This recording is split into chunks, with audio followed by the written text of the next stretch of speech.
All right, Coach Lee here, straight from the front lines of performance coaching. I just nailed my best all time 5 minute effort in terms of watts this past weekend. And I've been collecting power data since 2013.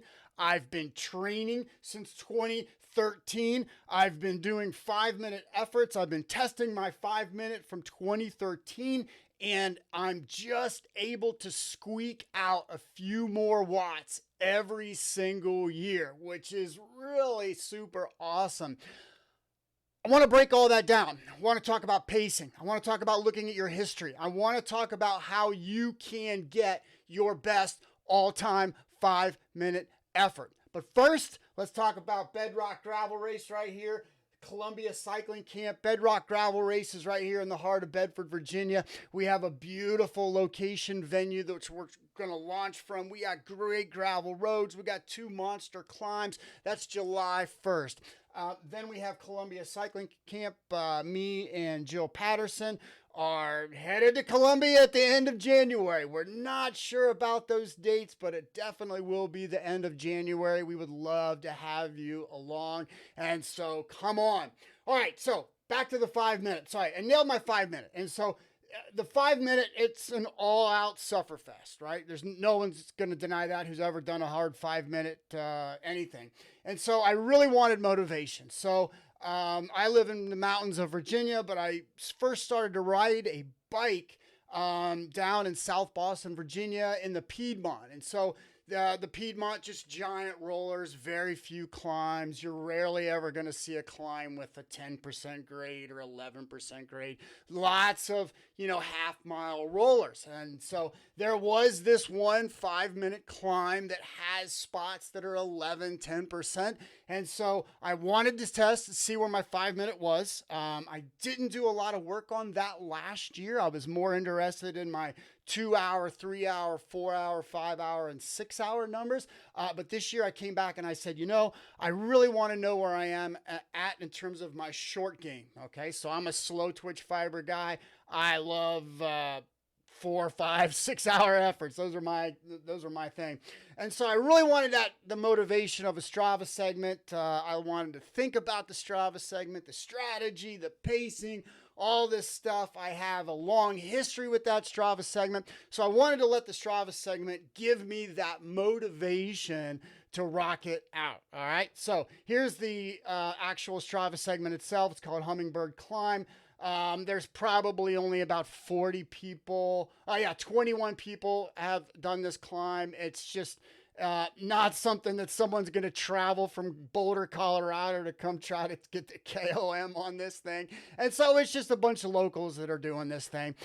Notice that we do have some percent grades. It gets pretty steep right here at the beginning. We have an 11.3%, 9%, 10%. And then this was my whole ride that I did. And that's kind of how it compares to all the other rides that are out there. Now, this is this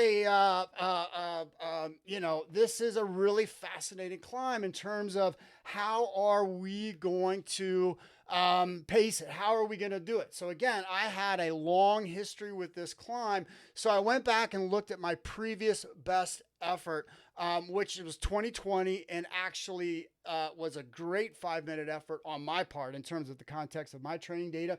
And I actually got the KOM back in 2020 from that effort. And so basically here's the effort itself. 458 watts, a big, massive push on the beginning of the climb. And then you can see my power. This is my power trend line, just collapsed. So I started hard, ended weak. This is, another visual representation kind of that collapse. I managed to do it in 5 minutes, 24 seconds and 349 watts. And this effort would have been, one of my top 5 minute efforts whatsoever. Again, I don't have that strong of a 5 minute effort. If you were to rate it, like in the CAT system, it's probably, the CAT 3 level. In terms of how all that works. And so let's break down what I did. I took an ultra uber coaching approach to this Strava segment, and I really dug into the data. So I got some things that we can look at. So the first thing I did was I explored my history. I went back, right? And you can look at your history on Strava. You can look at your history of all the segments. What I use is WKO5 software, and you can create a great segment in there, and then you can bring up so much more data that's available to you in Strava. You can just see so much great information. And so it went back to all my data back to 2012 for this segment, and I first raced it the very end of 2012, and then I raced it a whole bunch of times ever for the last 10 years, 2013 to 2023. So I looked at my history. What did I do? All that stuff. Then I examined my current best. So this is another great, thing about WKO5. You can also sort of do this in Strava as well. You can look at your last 30-minute bests, or I'm sorry, your 30-day best, your 90-day bests, your last year best, your year-to-date best. You can really look at what your best are and then consider that in the context of the larger picture of your training. So a couple weeks without thinking too much about it, in training, doing some intervals, I did 355 watts for my 5 minute, right? And I wasn't just crushing it. I wasn't trying to get my all time, but I cruised to a nice 355. And so, right, that's going to be part of my pacing strategy for the upcoming Strava segment attempt. Form strategy. This is real important because my strategy for the first, for 2020, when I last did it, when I last got that KOM, when I last had an awesome ending average watts, it was just grip it and rip it, right? So I went out as hard as I could for as long as I could and then just died 1,000 deaths, right? Well, the biggest thing that I've learned just from coaching so many different athletes, not only in the time trial, but just for every event, going out as hard as you can and then dying 1,000 deaths, whether you're riding a century, whether you're riding not a 1 minute, but a 5 minute effort, a 20-minute effort. It's just not how you do it, right?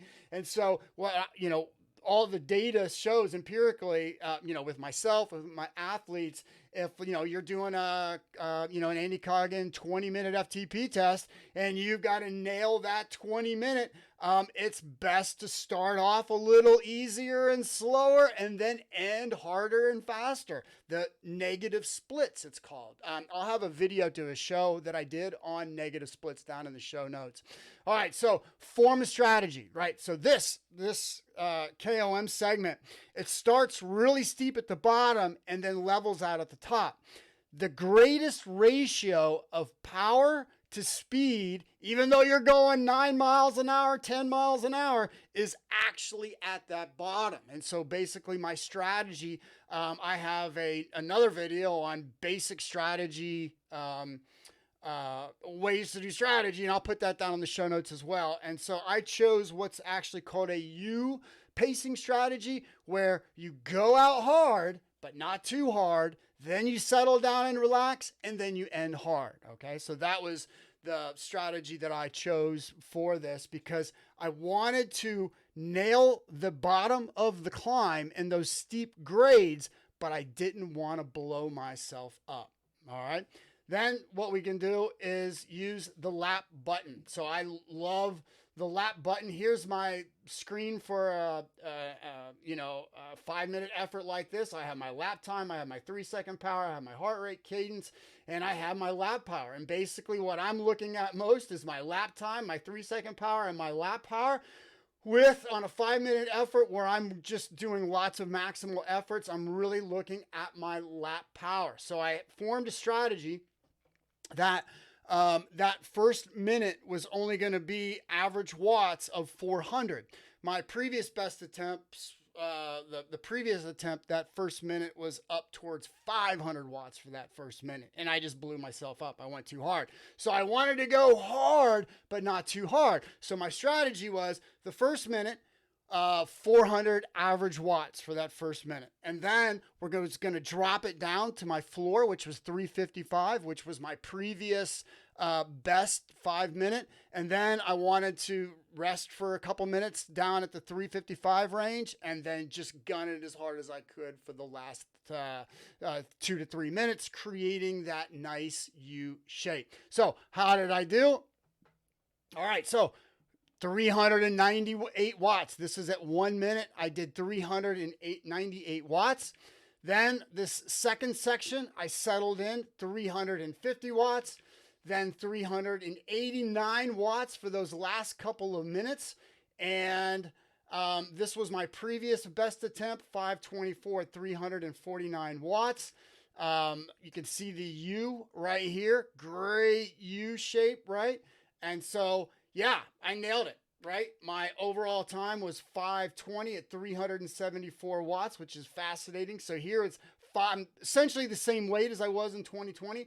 So 524 at 349 watts, 520 at 374 watts. And it just shows you that, you know, if I want to take more seconds off this, I'm going to have to drop even bigger watts. So I got the KOM. I had a great time. I hit my best 5 minute ever, but it was through a strong pacing strategy. It was for using just a fantastic pacing tool, the Garmin head unit, and I attacked that climb like I've never attacked it before. Like, remember, the first time, you know, all the previous times, just grip it and rip it. Hit it as hard as you can and go hard as you can and then die 1,000 deaths.